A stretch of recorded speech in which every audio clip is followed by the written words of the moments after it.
FG.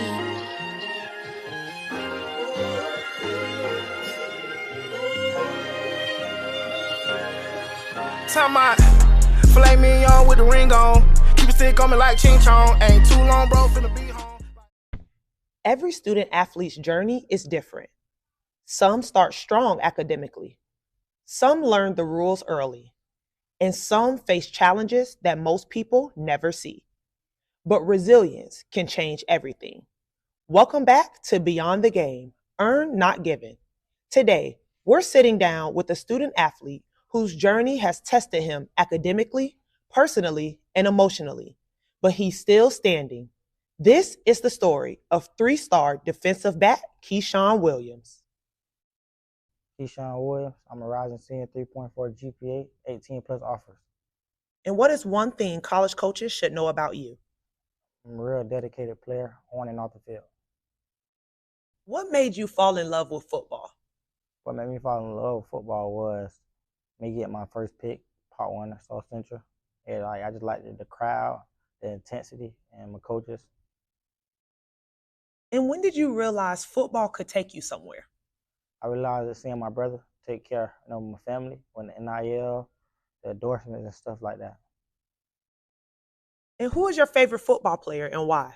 James Chenault, my brother, because I look up to him. I like what he's doing. What he's doing, not even just for himself, for the community and for the people around him. Let's talk about the real part of this journey. Not everyone starts high school perfectly. What was your freshman year like academically? My freshman year was like academically it was intense. Like it was just a lot of things going on. As a freshman coming in as a freshman, like environment, things around me. I was at another school. I transferred from that school to Jones. I just liked the Jones because I knew people, at Jones around. I had family and friends at Jones and stuff like that. So. Now you mentioned you transferred schools during your 9th grade. What was that transition like from you, going from one school to the other, academically, athletically? I mean, it was easy because, I had people that go here. My brother graduated from here. I got friends that go here and things like that. And the difference is how can I say this? The difference is like, for instance, like if I get in trouble, everything go back to Coach Will. If I get tardy and everything go back to Coach Will. So everything dictates what I'm like, for the football team and things like that. So. And when did you start realizing your academic path needed some adjustment? My sophomore year when I received the F in English too. I tightened up on my work and I had to lock in and focus on the things ahead of me. I can't dwell on the past, all the time. So I got to push forward and move forward. And now, I'm going back, taking class on FLVS right now. So, improve my grade from my sophomore year. Now you mentioned getting an F in English your sophomore year. How did that affect your progress academically? It was bad, very bad. Like I won't say like I want to go back, but everything happens for a reason. So I want to push forward. I'm happy it happened because if it never happened, I would never learn. I would have been still doing what I was doing. So I'm happy it happened so I can push through and learn from my mistakes. And did you realize at that time how this can affect your NCAA eligibility? No, I didn't realize that until now. Now I realize it.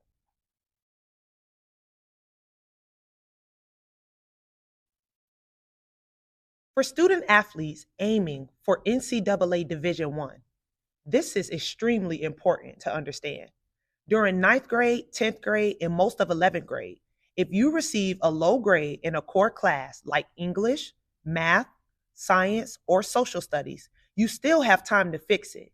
You can retake the class, take it through credit recovery, or complete it through programs like Florida Virtual School to improve the grade. But the opportunity does not last forever. Once you reach the start of your 7th semester of high school, which is the beginning of your senior year, the NCAA locks the first 10 core courses you completed. That means those grades are final for eligibility purposes. You cannot replace them with a better grade later. Even if you retake the class, the NCAA will still use the original grade in your eligibility calculation. So the window to correct a grade is really from freshman year through the middle of your junior year. After that point, the grades in those first 10 core classes are locked. That's why understanding your schedule early and staying on track academically is so important for student athletes.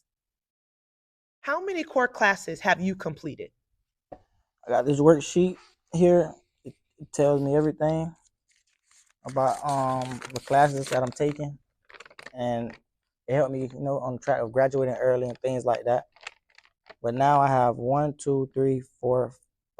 7. I completed 7 classes, 7 core classes. And how does that make you feel being able to look at that sheet and know that you are now on track to follow your dreams and graduate early? It feels great because now I'm looking at it and I'm replaying it in my mind, and it helped a lot. Like it helped because now I got it in front of my face instead of like in my head. And of those 7 classes, what classes are you taking right now? The classes I'm taking right now, I'm taking English 2 FLVS because I felt it online. I'm taking English 3 now. I'm taking English 4 on FLVS, and I'm taking Algebra 2 in school now. Honors, Algebra 2 honors. I'm taking IB history now. No, I'm taking IB history now, and I'm taking IB biology now. Awesome. And what do you still need to complete in order for you to go ahead and graduate early? I need to complete 3 upcoming classes I need to complete to graduate. And plus I got a core GPA. I got my core GPA at 3.0. So that's a great accomplishment for me. So what I'm hearing is you have all of these classes, you know what to do, you have them written out in front of you. What does your daily schedule look like balancing school, football, Florida virtual school? How do you manage it all?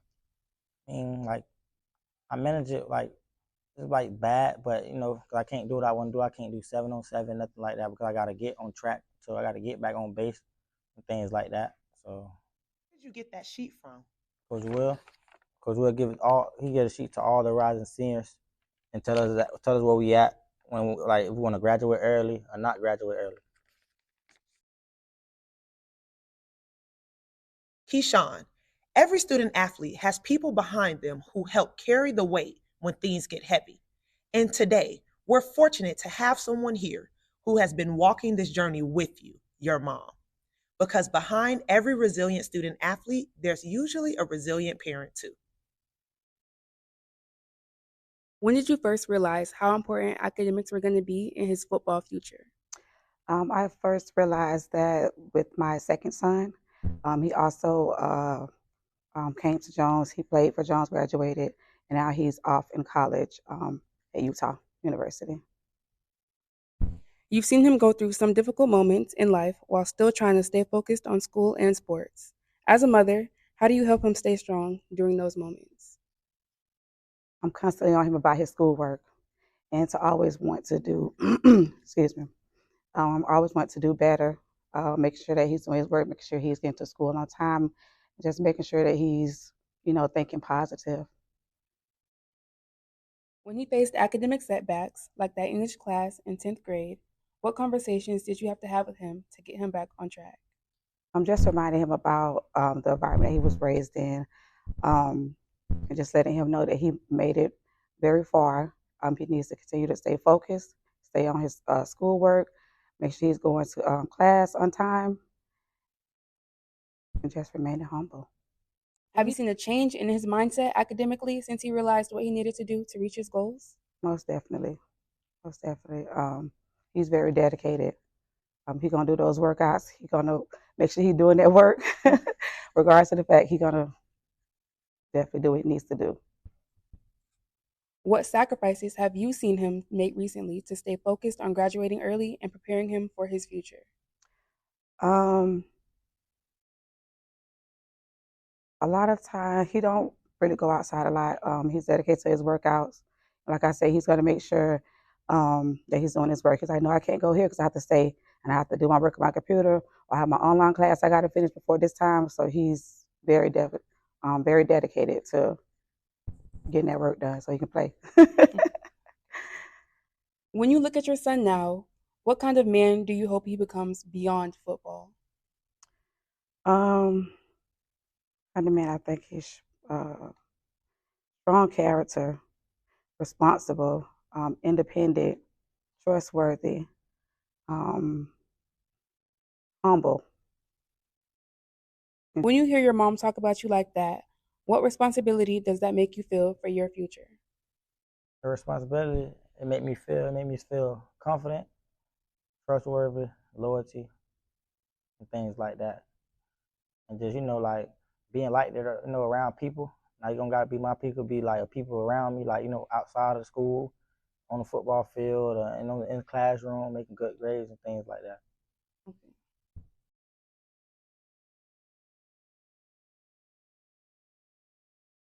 Keyshawn, what kind of future do you want for yourself? The future that I want for myself, I want to go to college. I want to experience college. After college, I want to major in business in college. So after college, I want to make it to the league, take care of my family, take care of the people that were there for me, and just continue having faith in the Lord. And what kind of life do you want to build for your family? I mean, I don't want my mama to never work again. So the life that I want to build for my family is like, like being there for my family, being in their presence, getting my mom anything she wants, because I feel like she deserves it. And what are you willing to sacrifice now to make that happen?